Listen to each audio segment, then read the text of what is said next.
भजन पूजन कोणाच्या घरी होतं? भाग्यवंताच्याच घरी होतं. तू म्हणणार महाराज आमच्या घरी होत नाही, आम्हाला अडचणी येतात. ज्याचं पुण्य शिल्लक आहे त्याची पुण्यतिथी होते, ज्याचं पुण्य शिल्लक आहे त्याचं वर्ष श्राद्ध होतं. म्हणून आज या परिवारामध्ये आमचे आदरणीय महिन्याचे वारकरी वैकुंठवासी आणि ज्याच्या गळ्यात माळ आहे बरं का, बसलेले मंडळी, बुवा सांगत नाही कीर्तनात, पण तुमच्या घरचं माळकरी जर कुणी गेलं तर बॅनरवरती बॅनर छापता ना आणि फोटो घरात लावता. ज्याच्या गळ्यात माळ आहे त्यांच्या पुढं काय लावायचं? वैकुंठवासी लावायचं. विठ्ठल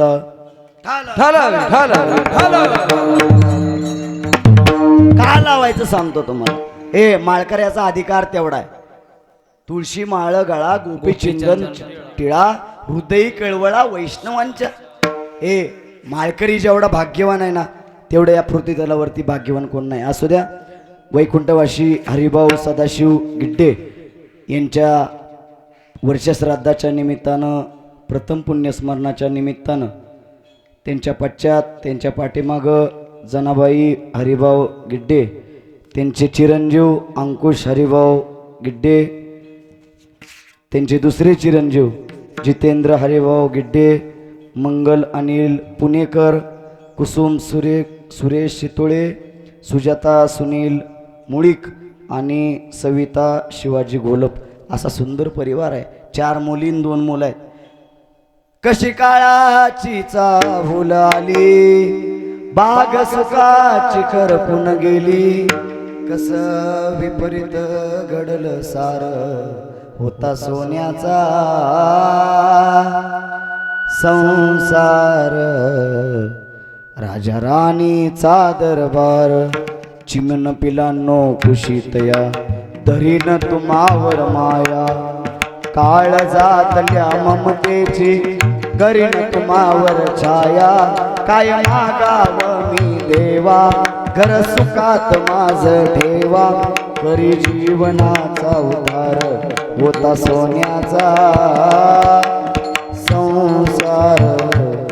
राजा राणीचा दरबार सुंदर संसार होता, पण संसार सोडून जावं लागलं. महाराज का जावं लागतं माहितीये? का जावं लागतं? बसलेले मंडळी लक्ष देऊ नये. का जावं लागतं माहितीये? तुम्ही ज्या दिवशी जन्माला आलाय ना, तुम्हाला प्रत्येकाला जन्माची तारीख माहीत असेल, आहे ना? महाराज आम्हालाच विचारताय, तुम्हाला माहिती का? मलाही फक्त जन्माचीच माहिती आहे. जीवनामध्ये 3 सोहळे होतात. ऐका, पहिला जन्माचा सोहळा. प्रत्येकाला जन्माला यावं लागतंय. प्रत्येक जण जन्माला आलाय. जन्माचा सोहळा सगळ्याला माहिती आहे. जन्माची तारीख महिला मंडळ सगळ्याला माहिती आहे. दुसरा सोहळा लग्नाचा सोहळा. आता झाला तर होतो, नाही तर होत नाही. झाला तर त्याची तारीख लक्षात ठेवावी लागते. पण तिसरा सोहळा न चुकता तुम्हाला काय करावं लागतोय? करावा लागतोय. महाराज आम्ही तिसऱ्या सोहळ्याला काय मंजूर नाही, तिसऱ्या सोहळ्याला आम्ही जायला तयार नाही. पण माझा ऐका ना, संतांनी सांगितलं तुम्ही जर काही एकदा जन्माला आला तर तुम्हाला काळ उचलणार. जन्माले बाळ त्याची वाट पाहे काळ, त्याची वाट पाहे काळ, त्याची वाट पाहे काळ. जन्माले बाळ वाट पाहे काळ, त्याची वाट पाहे काळ, त्याची वाट पाहे काळ. महाराज म्हणले जन्म आले बाळ आणि त्याची वाट पाहे काळ. अहो तुम्ही एकदा जन्माला आला ना महाराज, तुम्ही त्या पोटामधून एकदा आईच्या पोटामधून जन्माला आला ना, पोटामध्ये जोपर्यंत होता त्यावेळेस भगवंताला सांगितलं, आता मी तुझ्या पाया पडतो. बाहेर पडलो, एकदा आईच्या पोटातून बाहेर पडलो की काय करतो? कोण म्हणलं संसार? तुझं नाव घेतो. नाव कुणाचं घ्यायचं? देवाचं घ्यायचं. पण आपल्याला सवय वेगळी लावली. आपण वेगळे ह्याचे त्याचे नाव घेतो. आपण नेत्याचं नाव घेतो, आपण आमदाराचं नाव घेतो, आपण खासदाराचं नाव घेतो. पण माझा ऐका ना, ज्या वेळेस तुम्ही पोटामध्ये होता ना त्यावेळेस भगवंताला तुम्ही प्रार्थना केली, भगवंताला विनंती केली, भगवंता एकदा जर की आईच्या पोटामधून बाहेर पडलो की तुझं नाव घ्यायचं विसरणार नाही. पण जसं आपण आईच्या पोटामधून बाहेर पडलो तसं आपण देवाला विसरून गेलो. विसरली तया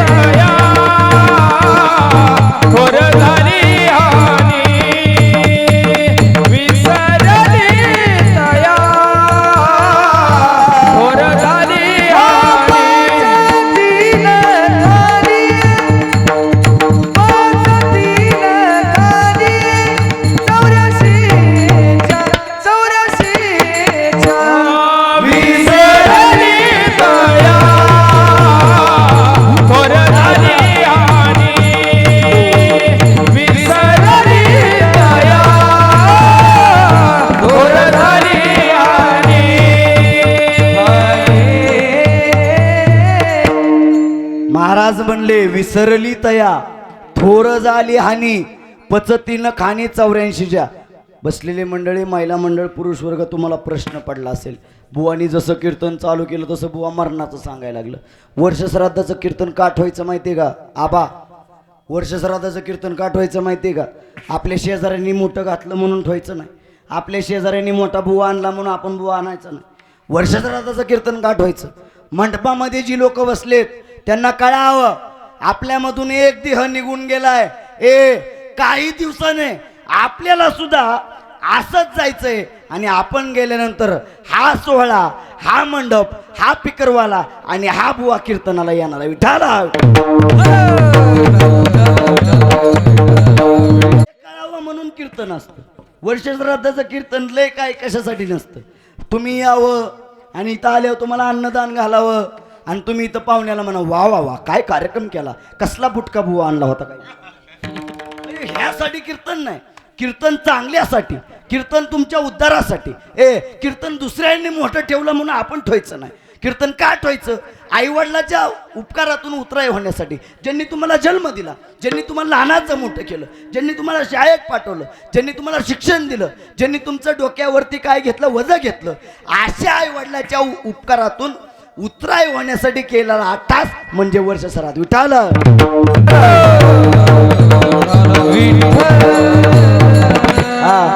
हे कळावं म्हणून कीर्तन. काय कळावं? कीर्तन. बसलेली मंडळी लय सिरियस हो नका. हो का? आज तुम्ही कीर्तनात आहे, इथून गेल्यावर काय भरोसा? टोपीवाला मामा कुशाल नाही म्हणताय, जगायचं नाही काय की? देहाचा भरोसा आहे का? अजिबात नाही. इथं हाय तवर टेन्शन मध्ये राहायचं नाही, इथं हसून खेळून राहायचं. बुवा काय तुम्हाला विचारत नाही, बुवा काय तुम्हाला मागत नाही. बुवा काय एवढा हलका? कुशाल नाही म्हणताय, हलकाच आहे. बुवा का मागणार तर नाही अजिबात, पण माझी विनंती आहे या देहाला आल्यानंतर आपल्या उद्धाराचं साधन लक्षात घ्यावं. आपल्याला करायचंय काय, आपण आलोय कुठं, आपण जायचंय कुठं हे लक्षात असावं. हे एकदा कळालं की कीर्तन कळालं. कीर्तनांमध्ये कीर्तन दुसरं आगळे वेगळं काही नसतं. तुम्ही जीवनामध्ये येऊन परपंच करता, आम्ही बी परपंच करतो. तुकोबारायांनी परपंच केला, एक सोडून किती होत्या? करायचे का अजून एखादी? हाच महाराज हो. त्यांनी परपंच केला, आपणही परपंच करतो, पण त्यांचा परपंच वेगळा, आपला परपंच वेगळा. आपण परपंचाला धरलोय, परपंचाने आपल्याला धरलं नाही, पण आपण म्हणतो प्रपंचातनं सुटत नाही. मग माझी तुम्हाला विनंती आहे, त्या देवाला आपलं करा, त्या देवाला जवळ धरा. तुम्ही जन्माला आलाय, कशासाठी आला, का आला, कुठून आला, त्यांनी का पाठवलं हे लक्षात घेण्यासाठी कीर्तन. आणि हे कीर्तन वर्षश्राद्धाचं असतं. आणि या वर्षश्राद्धा कीर्तनाला वर्षश्राद्ध सोडून दुसरं काय बोलायचं नसतं, एवढं सांगायचं असतं. म्हणून माझी तुम्हाला विनंती आहे, चला वर्षश्राद्धाचं कीर्तन हे उद्धाराचं साधन आहे. म्हणून महाराज म्हणले क्षणाक्षणाला विचार करा. कोणता विचार करायचा? जन्माला आलोय कशाला? अरे जन्मामध्ये येऊन काय केलं? दुसऱ्याचं बांध कोरलं. जन्मामध्ये येऊन काय केलं? दुसऱ्याला मारलं, दुसऱ्याला हाणलं, दुसऱ्यावर भांडणं केली, दुसऱ्याच्या गाड्या फोडल्या. चांगलं काहीतरी करावं म्हणून महाराज म्हणले चांगला विचार करा. अभंगाचं पहिलं क्षण क्षण हाची करावा विचार, हो क्षण क्षण हाची करावा विचार, क्षण क्षण हाची करावा विचार, हो हाची करावा विचार, क्षणोक्षणाची करावा विचार, क्षणोक्षणाची करावा विचार, क्षणोक्षणाची करावा विचार, क्षणोक्षणाची करावा विचार, क्षण क्षणाची करावा विचार, क्षण क्षणाची करावा विचार, क्षण क्षणाची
क्षणोक्षणा हाची करावा विचार. चला पटवून देतो तुम्हाला. क्षणोक्षणा विचार म्हणजे महाराजांना म्हणायचंय काय. चला बसलेली मंडळी, माझा तुम्हाला प्रश्न आहे.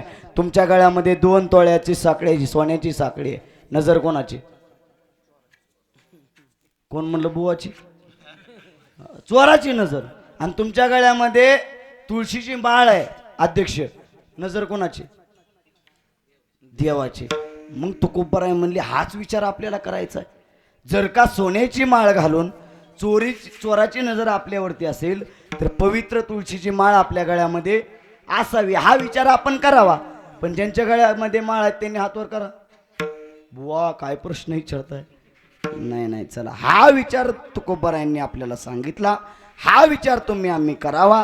आपण जन्माला आलो बरं का, ज्या दिवशी आपला देह आपण ठेवतो बरं का. माझा प्रश्न आहे तुम्हाला बसलेली मंडळी, ज्या दिवशी आपण देह ठेवतो, ज्या देहासाठी आतोनात प्रयत्न केले, ज्या देहाला 70-80 वर्षे होईपर्यंत आपण काबाड कष्ट केले, दिवसाची रात्र केली, रात्रीचा दिवस केला, महिला मंडळ रक्ताचं पाणी केलं, ज्या मुलाबाळांसाठी आपण काबाड कष्ट केलं, आपण गेल्यानंतर आपला देह किती दिवस गावामध्ये ठेवला जातो?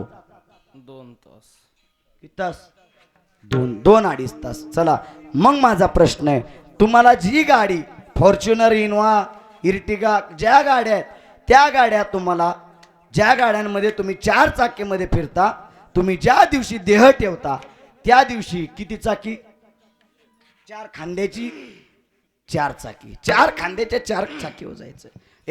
ज्या घरामध्ये 70-80 लाखाचं बाथरूम आम्ही बांधलं, त्या बाथरूममध्ये आम्हाला शेवटची आंघोळ नाही, हा विचार आम्ही करायचा आहे.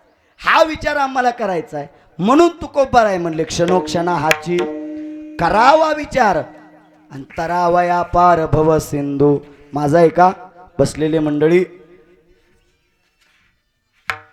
गुलाब बाबा आणि त्यांचं देवस्थान सिद्धेश्वर, आणि त्यांच्या देवस्थानामध्ये जर का एखादा भक्त गेला, एखादा भक्त जर त्यांना शरण गेला तर ते काय करतात? त्यांना जवळ घेतात, त्यांना जवळ घेतात, गोंजरतात आणि त्यांना प्रसाद देतात. बर, त्यांनी प्रसाद दिला, ही गोष्ट चांगली की वाईट? चांगली. हा विचार तुम्ही आम्ही करायचा आहे. तुम्हाला सांगतो उद्धार कशाने होतो. चला ऐका.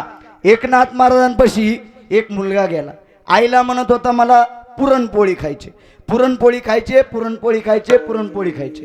मग आईनं विचार केला की आपल्या मुलाला पुरणपोळी कशी? जेवढे सण, जेवढे तुम्ही इथं आपल्या हिंदू धर्मामध्ये जेवढे सण आहेत तर तिकडे गेले आहेत का? नाही. महाराज मग आम्ही करायचं काय? काही करू नका, आपल्या धर्मावरती प्रेम करा. मग प्रेम केलं माझ्या अहिल्याबाई होळकरांनी, अरे प्रेम केलं आमचे छत्रपती धर्मवीर संभाजीराजानं.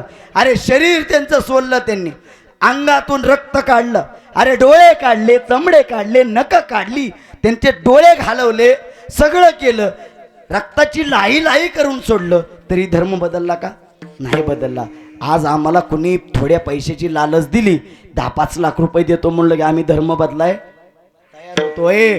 ज्या धर्मासाठी आमच्या छत्रपती धर्मवीर संभाजीराजांना स्वतःच्या देहाचं बलिदान दिलं. बलिदान मास चालू आहे आणि बलिदान मासामध्ये दुसरं काही नाही जमलं तरी चालेल, पण बलिदान मास पाळा. ज्या राजानं तुम्हा आम्हासाठी आपल्याला धर्म कळला असता का? धर्मवीर संभाजीराजानं बलिदान दिलं नसतं तर धर्म कळला असता का? नसता कळला. धर्मवीर संभाजीराजानं तुमच्या आमच्यासाठी या देहाचं बलिदान दिलं, म्हणून प्रेम करा, धर्मवीर संभाजीराजांवरती करा. चला माझी विनंती, धर्म महत्वाचा आहे, धर्मामध्ये टिका. ज्या धर्माने तुम्ही आम्हाला जगायला शिकवलं, ज्या धर्मामध्ये संत जन्माला आले, ज्या धर्मामध्ये देव जन्माला आले, ज्या धर्मामध्ये तुम्हा आम्हाला वागायचं कसं, तुम्हा आम्हाला गंध लावायला शिकवला, तुम्हा आम्हाला माळ घालायला लावली, तुम्हा आम्हाला बोलायला शिकवलं, त्या धर्मामध्ये राहा. या धर्मामध्ये मोठं सुख आहे. तुम्ही ज्या दिवशी निघून जाता ना धर्मांतर करून, त्या बापाची आणि त्या आईची अवस्था बघा. तो वरती गेलेला बाप त्या मुलीला बाप नव्हता. तो वरती गेलेला बाप वरून म्हणत असेल आयुष्यभर निपुत्री राहिलो तर चाललो असतो, पण पोरगी जन्माला घातली. चुकी झाली म्हणत असेल तो बाप. पण माझी तुम्हाला विनंती आहे, त्या आईबापानं तुम्हाला कधी असं म्हटलं नाही पाहिजे की आमची चुकी झाली की आम्ही पोरं जन्माला घातली. माझी विनंती आहे, धर्मांतर अजिबात झालं नाही पाहिजे. विठाला चला, माझा विषय होता महाराज म्हणले क्षणाक्षणाला विचार करायचा. का करायचा? तर आपण क्षणाक्षणाला विचार केला तर आपलं काय होईल? उद्धार होईल. तुम्ही आम्ही ज्या देहाचं आपलं आपलं म्हणताय, ज्या देहाला फॅरन लावली लावताय, ज्या देहाला पावडर लावताय, ज्या देहाला चांगलं चोंगलं खाऊ घालताय, ज्या देहावरती कपडे घालताय, ज्या देहाला इकडं तिकडं फिरवताय, ज्या देहाला चांगली चप्पल घालताय, तो देह कुणाचा आहे? देहाला घेऊन तुम्ही मिरवताय. ज्या देहाला बसण्यासाठी मोठी मोठी फॉर्च्युनर इनोवा गाड्या वापरताय, तो देह तुमचा मुळात नाहीच. ऐका, एकदा रेड्यावर बसून काय आला? यम आला, यम. आणि एकाच्या दारात गेला ना आवाज दिला, हाय का कोण घरात? तो म्हणला हाय ना. बाहेर आला आणि बघतो तर काय यम दारामध्ये उभा आहे. आता यमाला बघितलं, कुणाला बरं वाटल? नाही कुणाला बरं वाटत. यमाला म्हणला, यम राजा तुम्ही आलाय, मला माहिती आहे तुम्ही मला घेऊन जाणार आहे, पण माझी विनंती म्हणला की 2 मिनिटं थांबा, आपण 2 मिनिटं तुम्हाला चहापाणी करू. यमराजा म्हणला, पहिल्यांदा कुणीतरी आपल्याला चहापाणी विचारला, कुणीतरी आपल्याला चहा घ्यायला चला म्हणताय. आणि पाहुणे मंडळी तुम्ही एकमेकाला भेटले, काय पाचता पहिला? चहा पाजत जा, पण ही अजिबात देत जाऊ नका, व्यसन एखाद्याला लावत जाऊ नका. हा, चहा पाजा, चहा चांगला आहे, असू द्या. चहा पाजा म्हणले, चहा पाजण्यासाठी बसले. हा चहा पाजला. चहा पाजून झाल्यानंतर त्यांनी परत विचारला, नाश्ता करायचा का? यमराजा म्हणला, थोडा भुक्याच आहे, करतो नाश्ता. नाश्ता केला आणि सुस्ती आली. आणि सुस्ती आल्यानंतर यमराजा तिथंच झोपला. आणि यमराजा झोपल्यानंतर त्या गृहस्थानं कागद बघितला. कागदावरती सगळ्यात वरती नाव त्याचंच होतं. आता म्हणला, यमराजा जर का झोपला आहे तर आता वरचं नाव खोडून कुठं टाकू? खाली टाकू. म्हणला, आपला नंबर खाली लागला पाहिजे. यमराजा उठला आणि यमराजा म्हणला, आपली आजपर्यंत कोणी सेवा केली नाही, आपल्याला कोणी चहा प्यायला दिला नाही, आपल्याला कोणी नाश्ता खाऊ घातला नाही, पण ऐका ना, आता याला आपण काय करू? याला आपण घेऊन नाही जाऊ, आपण दुसरं कोणाला तरी घेऊन जाऊ. यमराजा म्हणला, आता वर्ण नाही सुरुवात करायची, कुठनं करायची? नाही, माझा ऐका, तुम्ही या देहाला किती जरी जपून ठेवलं, किती जरी या देहाला आपलं आपलं म्हणलं, हा देह ज्याचा आहे त्याच्यापाशीच जाणार आहे. तुम्ही किती याच्यासाठी काम करा. तुम्ही जो देह धन म्हणता, धन कमवूनी कोट्यानं कोटी, संगे न येरे लंगोटी, काही सोबत येणार नाही. देह हे काळाचे, धन कुबेराचं. धन जेवढं काय आहे ते कोणाचं आहे? कुबेराचं आहे. बरं, बसलेले मंडळी, कळा शिखर आणि आलेले सगळे पाहुणे मंडळी, माझा तुम्हाला प्रश्न आहे. आजपर्यंत तुम्ही बरेच जणांचे हे बांधले, त्यांनी म्हणू द्या ना, ते बांधल्या आणि बांधून वाटा लावली लोक. पण मला सांगा, आजपर्यंत तुमच्या जवळच्या कुठल्या माणसानं पैसा सोबत नेला का? महाराष्ट्राचे उपमुख्यमंत्री दादा काही दिवसापूर्वी गेले. 2-4 दिवसात 1 महिना पूर्ण होतोय. कोट्यांची संपत्ती आहे. दादांचं काम चांगलं होतं, कामाचा माणूस होता. दादा नेहमी म्हणायचे, काम चांगलं आहे आणि मी कामाचा माणूस आहे. त्यांनी एक गोष्ट सांगितली, राजकारण लय वांगाळ आहे. दादानी म्हणलेलं आमच्या लक्षात आहे, पण इलेक्शन आलं की आम्ही कमर खुसून पळतोय. पंचायत समिती झाल्या, जिल्हा परिषद झाल्या, आम्ही एकमेकाच्या विरोधात लढलो. वैर विसरा, याच ठिकाणी सगळं सोडून जायचंय, एवढं फक्त लक्षात ठेवा. काही नाही देहाचा भरोसा. या देहाचा भरोसा कधीच नाही. जेवत्या ताटावरती बसला, आट्याकाला जायचंय. गाडी चालवताय, धडकला, गेला. तुम्ही कुठेही फिरा, कसंही फिरा, एकदा जर का मिस कॉल आला की तुम्हाला जावं लागतंय. देव तुम्हाला सावध करतो. बसलेली मंडळी ऐका, लक्ष द्या. देव तुम्हाला 3दा सावध करतो. कधी कधी एकदा तुमची केस पांढरी करतो, मिस कॉल मारतो, मिस कॉल. पण आम्ही काळी करून त्याला परत नटवतो. दुसऱ्यांदा आमचे दाता पाडतो, दुसरा मिस कॉल येतो, पण आम्ही कवळ्या बसून, कुशाल नळ्या वाढता म्हणता, कवळ्या बसून आम्ही कामं करतो. 3रा मिस कॉल आला, आमचे गुडघे घालवले, पण आम्ही त्याला काय केलं? ऑपरेशन करून नवीन गुडघे आणले. मग माझं तुम्हाला सांगणं आहे, किती जरी या देहाला माझं म्हणला, किती जरी या देहाच्या नादी लागला, हा देह तुमचा नाही. या देहावरती 500 रुपये मीटरचं कापड जरी घातलं, तुम्ही गेल्यानंतर फक्त फक्त 50 रुपये मीटरचं कापड तुमच्या अंगावरती टाकलं जातं. मग गर्व कोणत्या गोष्टीचा आहे? ज्या पोटासाठी तुम्ही पळताय ते इथं भर इथं भर पोटासाठी. पहा केवढ्या आटाआटी. आम्ही लोकांना प्रश्न करतो बरं का मामा, गण लावलेलं मामा, आम्ही लोकांना प्रश्न करतो का हो लय पळताय, मोठा बंगला आहे, मोठी जमीन आहे, जुमला आहे, पोरं आहे, ती सगळं आहे, कशाला पळताय? काय नाही महाराज, पोटासाठी. पोटासाठी. पोट केवढं आहे? इथं भर पोटासाठी, इथं भर पोटासाठी. पहा केवढ्या आटा पिटी, पहा केवढ्या आटा पिटी. माझी विनंती आहे बरं का बसलेली मंडळी, आपल्या पोटाला हात लावायचा, घरी गेल्यावर लावा किंवा इथं लावा. आपलं पोट ईदभरच बसणार. आता म्हणसान तुम्ही बुवा बारकय, माझं बी एकच ईद बसते, तुम्हालाही तसंच आहे, एकच ईद बसणार. त्याच्यापेक्षा जास्त बसली तर उद्यापासून कीर्तन बंद, आजचं पाकिट. चला धन्यवाद. चला माझी विनंती आहे तुम्हाला, हा देह जर आपला नाही तर या देहाला करायचंय काय? जाता जाता 2 गोष्टी महत्वाच्या सांगतो तुम्हाला, 5 गोष्टी सांगतो. एक गोष्ट सर्वात महत्वाची त्यातली, आपलं मरण कळायचं असेल बरं का, लक्ष द्या, तिकडं झाडाखाली बसलेले बी, आपलं मरण कधी येणार आहे हे कळायचं असेल तर एक काम करायचं, दोन्ही बोटं घ्यायची कानामध्ये घालायची. कानी घालोनी या बोट ऐकू येतात स्वप्ननाद, कानामध्ये बोट घालायची. आवाज जर आला नाही तर आपल्या आयुष्याची गणना फक्त 9 दिवसाची. किती?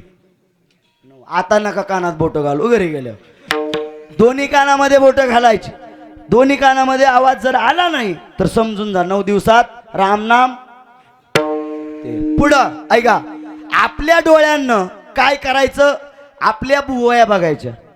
आपल्या डोळ्यांना आपल्या भुवया दिसतात का? 7 दिवसावर आपलं मरण आलं म्हणून समजा, डोळ्याच्या भुवया नाही दिसल्या की आपले दोन्ही डोळे बंद करायचे आणि दोन्ही डोळ्याच्या मध्यभागी एक आपलं एक चक्र फिरलेलं दिसतं का? डोळे बंद केल्यावर गोल गोल गोल गोल, होय का नाही? दिसतं. डोळे बंद केल्यावर बघा. आणि जर कोणाला दिसायचं बंद असेल तर त्यांनी समजून जा 5 दिवसात. आताच आम्हाला सांगा म्हणजे आम्ही तयारी करू. 5 दिवसात आपल्याला जायचंय. पुढलं आहे का? दोन्ही डोळ्यांना आपलं नाकाचं काय बघायचं? शेंडा बघायचा, शेंडा. दोन्ही डोळ्यानं नाकाचा शेंडा जर दिसला नाही तर समजायचं आयुष्य गणना त्याच दिवशी संपली. त्याच दिवशी म्हणायचं रामकृष्ण हरी, देवाचं भजन त्याच दिवशी करायला लागायचं. कारण आमचा 7 दिवसामध्ये आमच्या राजानं काय केलं? त्यानं काय केलं? 7 दिवसामध्ये मरण कळालं त्यांना. आणि मरण कळाल्यानंतर त्यांनी देवाची भक्ती चालू केली. भक्ती एवढी भक्ती केली की देवाला प्रसन्न व्हावं लागलं आणि देवाने प्रसन्न होऊन त्या ठिकाणी आशीर्वाद दिले. मग महाराज आम्हाला सांगा ना, आम्ही काय करू? ज्या देहाला तुम्ही आपलं म्हणताय तो देह कोणाचा राहिला नाही.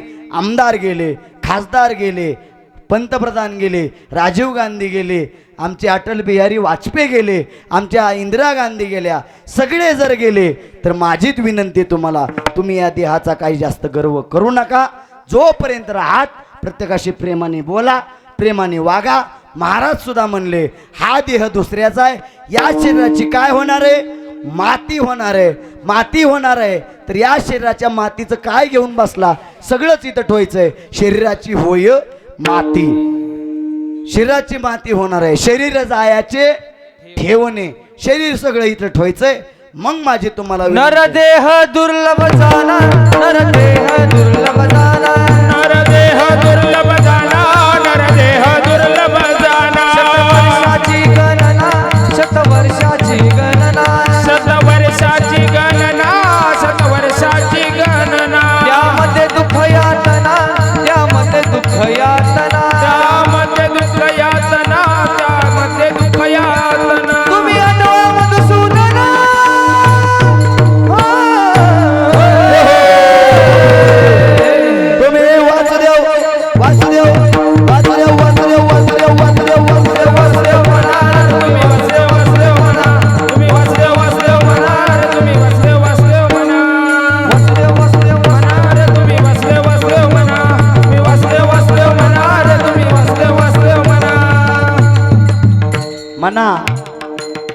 महाराज म्हणतात नरदेह दुर्लभ जाना, नरदेह दुर्लभ जाना, शतवर्षाची गणना, शतवर्षाची गणना, त्यामध्ये दुःख यातना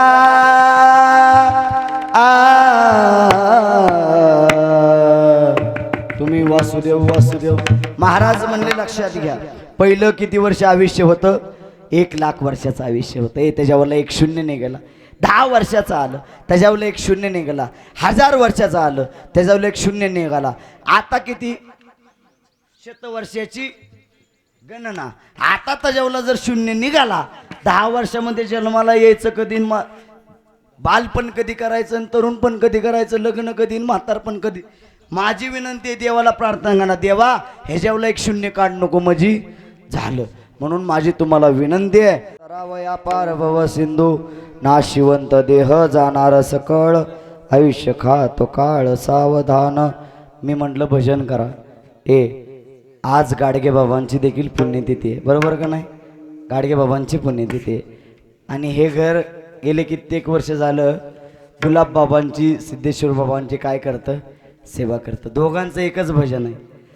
म्हणायचं का इथं आल्यानंतर देवाचं भजन 2 मिनिटं का होईना आपल्या तोंडून घडावं. बराच वेळ झाला बसलाय, पण तुमच्या तोंडून देवाचं नाव खुशाल नाही म्हणतोय. पण देवाचं इथं आल्यावर तरी 2 मिनिटं तरी भजन करावं. का माहितीये का?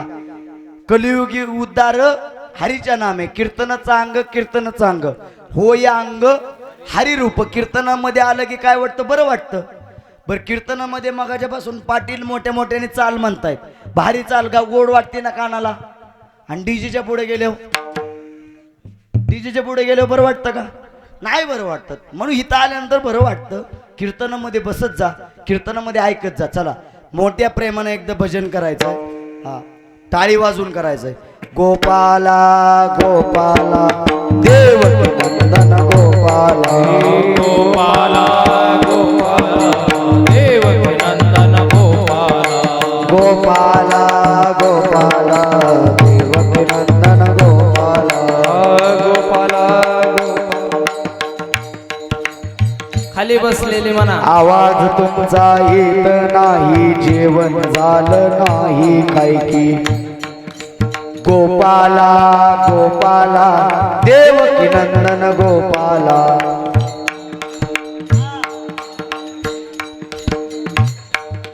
गोपाला गोपाला देवकी नंदन गोपाला. इकडं गोपाला गोपाला देवकी नंदन गोपाला.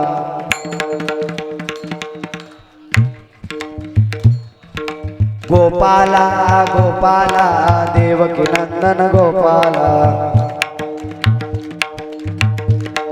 बर, मी भजन का करायला लावलं त्याचं कारण सांगतो, मग पुढे जातो बरं का.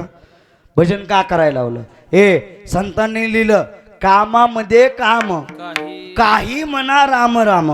काम करत असताना देवाचं नाव घ्या, बसता उठता देवाचं नाव घ्या. देव काय करेल? तुम्हा मला तारून नेईल, देव त्याला जवळ मानेल.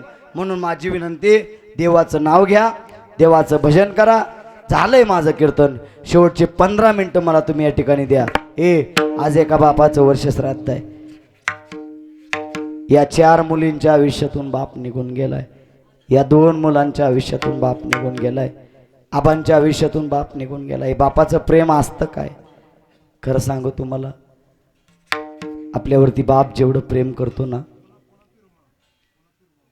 जेवढं आपल्यावरती बाप प्रेम करतो ना, तेवढं आयुष्यावरती आपल्यावरती कोण प्रेम करत नाही बरं का. पुरुषवर्ग, माझ्यापेक्षा अनुभव तुम्हाला मोठा आहे आणि माझ्यापेक्षा वयानं तुम्ही सगळे, प्रत्येकाला मुलगा मुलगी आहे ना. तो बाप जर का आयुष्यामधून निघून गेला ना, की काय होतो? आधार संपतो. बाप जर एकदा निघून गेला ना, माया मंदिर हलले लागे कळस फुटाया. आज घायाळ पक्षी जाई पिल्लांना भेटाया. एकदा बाप तुमच्या आमच्या आयुष्यातून निघून गेला ना, की मागं कोणी राहत नाही. खरं सांगू तुम्हाला, तुमच्या आमच्यावरती बापाचं जेवढं प्रेम असतं ना, तेवढं प्रेम कोणाचं नसतं. हे बाप करी जोडे लेकुराची उडी, आपली करवंडी वागवणे. समोर सगळे पुरुष वर्ग आहेत आणि प्रत्येक जण कोणाचा नाही कोणाचा बाप आहे. हे तुमच्या मुलीवरती तुमचं प्रेम आहे का नाही? तुमच्या मुलावरती तुमचं प्रेम आहे का नाही? पण आम्हाला बाप कळालाच नाही. हे आम्ही नेहमी बापाला म्हणतो, त्याला काय कळतं, त्यांना काय कळतं. हे त्या बापाला काय कळत नसतं तर कोट्यांची संपत्ती तुम्हाला कमवून दिलीच नसती. बसलेले मंडळी ऐका, बाप काय, मी तुमच्या आयुष्यातला मला बाप माहीत नाही, पण माझ्या आयुष्यातला बाप नक्की ऐका. हे लहानाचा मोठा झालो, आळंदीला असताना 20,000 रुपये फी होती. 8 वर्ष आळंदीत माझ्या बापानं मला 20,000 फी भरली. अजूनही माझा बाप दुसऱ्याच्या रानामध्ये सालान धरून मला शिकवतोय आणि आजही मी कीर्तन करत फिरतोय. आजही माझी आई महिला मंडळ 200 रुपयांनी खुरपाई जाते. माझी विनंती आहे, पोरांना आई बाप कळत नाही. हे आई बाप कसे असतात, तुमच्यावरती ते प्रेम करतात. निस्वार्थपणे जेवढी संपत्ती कमवली ती कोणाला देतात? पोरांनाच देतात ना. ती पोरं आईबापाला विसरतात, वृद्धाश्रम हुडकतात. हे आज आमच्या महाराष्ट्रामध्ये सगळ्यात जास्त वृद्धाश्रम निघाले. आमचा बाप वृद्धाश्रमात पाठवला, आम्ही आमची आई वृद्धाश्रमामध्येच पाठवली. हे माझा विनंती आहे तुम्हाला, आईबापाची सेवा करा. हे लय सांगणे इतका मोठा अजिबात नाही.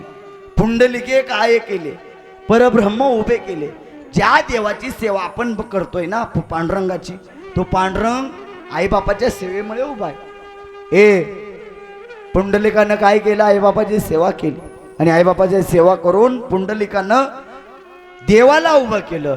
माझी विनंती आहे, आईबापाची सेवा एवढी करा, एवढी करा. तो बाप तुमच्या आमच्यासाठी काबाड कष्ट करतो. ऐका, आज 4 मुली तिकडं, मुलगी ज्या ज्या वेळी माहेरला येत असेल ना, त्यावेळेस बाप आपल्या मुलीला सांगत असेल, तायडे इकडं घरी आली ना, मला बोलून जात जा, तुझी काळजी घे. पण काळजी घे म्हणणारा बाप राहिला नाही, बाप निघून गेला. हे जोपर्यंत बाप जिवंत आहे ना, तोपर्यंत बापाची सेवा करा. एकदा बाप, एकदा आई निघून गेली ना, किती लोक जीव घाला, बाप माघारी येतो का? नाही माघारी येत. किती पंक्ती उठवा, किती कीर्तन ठेवा, मोठं मोठं सप्त घाला, मोठं मोठं बुवा आणा, पण बाप माघारी येत नाही ना येत. जोपर्यंत बाप आहे ना, तोपर्यंत सेवा करा. आणि जर का एकदा बाप निघून गेला ना, तुमचं आयुष्य शून्य आहे.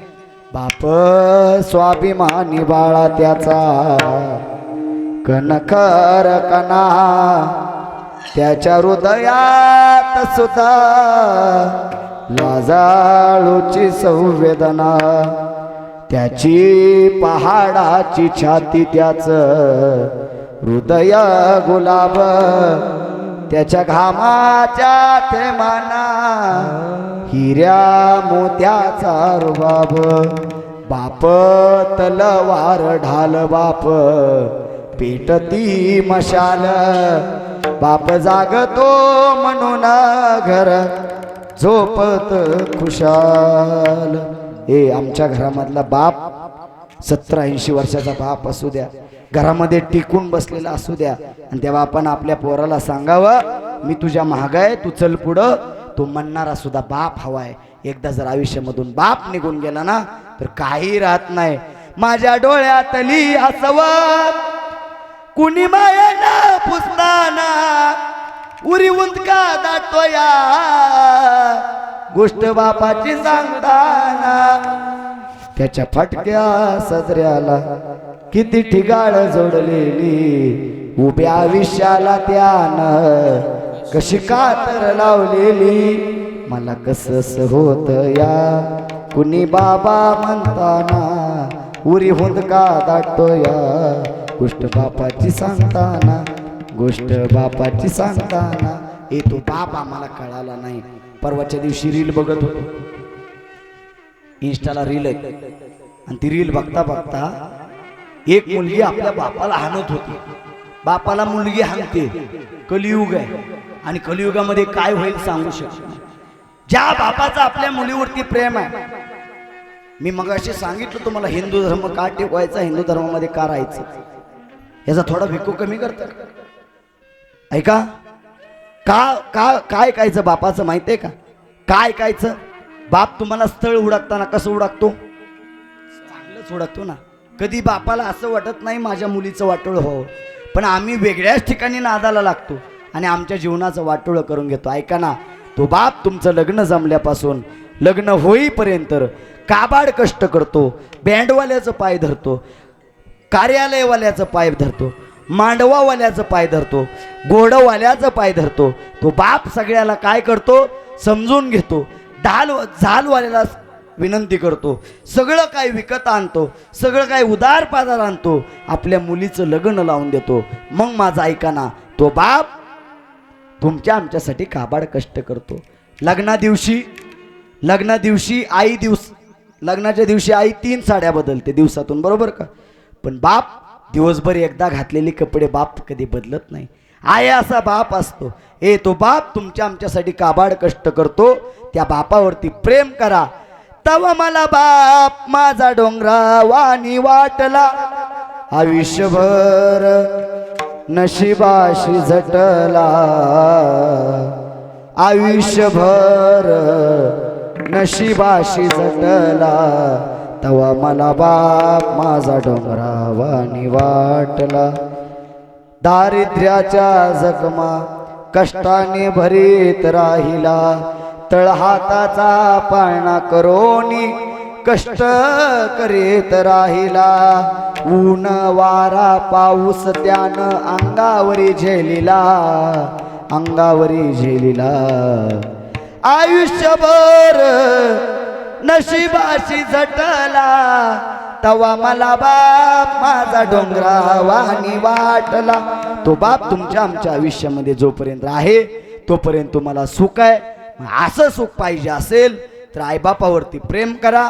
जर आईबापावरती प्रेम करायला जमत नसेल तर कुठल्याही संतावरती प्रेम करा. आमचे सिद्धेश्वर गुलाब बाबा यांच्यावरती प्रेम केलं तर जमेन. तुकाराम महाराज, आळंदीचे ज्ञानोबाराय, हे नसेल गाडगे बाबा, कुठलाही संत धरा, कोणतेही संत धरा, कुठल्याही संताची सेवा केली की माझ्या देवाला जाऊन मिळते. म्हणून कुठल्याही संताच्या समागमात जा,